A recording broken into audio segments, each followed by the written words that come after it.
Hi, I'm Anthony Cristo, and I'm a Libertarian candidate for U.S. Congress.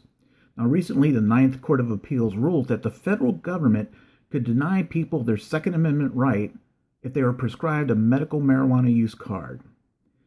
Now, as a Libertarian, I support both the Second Amendment and the legalization of marijuana. Therefore, I wanted to use this issue as my first topic for my campaign video blog. Now, the wording used by the Ninth Court of Appeals to justify this decision was, the use of such drugs raises the risk of irrational or unpredictable behavior with which gun use should not be associated with.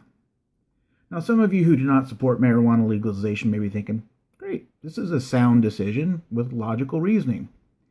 However, if you support the Second Amendment, then this court decision should give you cause for alarm.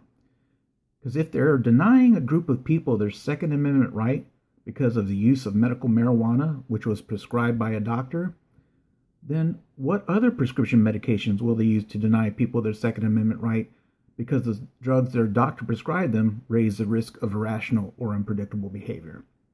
A good number of prescription drugs raise this risk, and here are a few of them.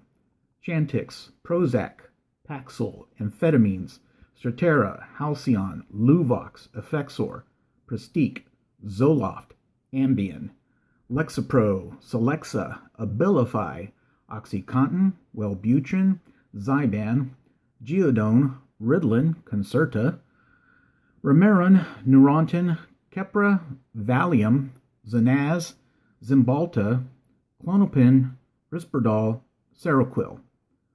All of these drugs have been shown to cause irrational or unpredictable behavior in their users. Now, LifeSources Inc. even states most, if not all, of the students involved in the random shootings, such as Columbine, the Jewish Daycare Center in California, and the Stock Trading Center in Atlanta, were on Prozac, Zoloft, or Ritalin. One of the most serious side effects of Prozac is the I don't give a damn attitude, which anyone who takes Prozac can attest to. Well, some of you are still thinking, this won't affect me because I don't take those drugs. Well, I have one question for you. Do you drink alcoholic beverages? Beer, wine, cocktails, mixed drinks? Because don't all those beverages raise the risk of irrational or unpredictable behavior with which gun use should not be associated with, according to this decision? Now, if you don't drink those, what about communion wine? The reason why I mention communion wine is because 25 years ago, the federal government tried telling a group of Native Americans that they couldn't use peyote in their religious ceremonies.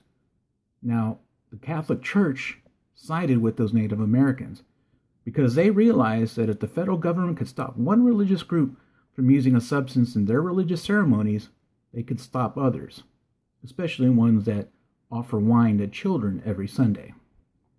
Now, Libertarians are 100% against this decision by the Ninth Court of Appeals because it is stripping a group of Americans their Second Amendment right, and their justification in this decision can be applied to an even larger group of people. Now, I'm Anthony Cristo. I'm running for U.S. Congress, and I invite you to check out my campaign website at www.cristoforcongress.com and cree en Cristo.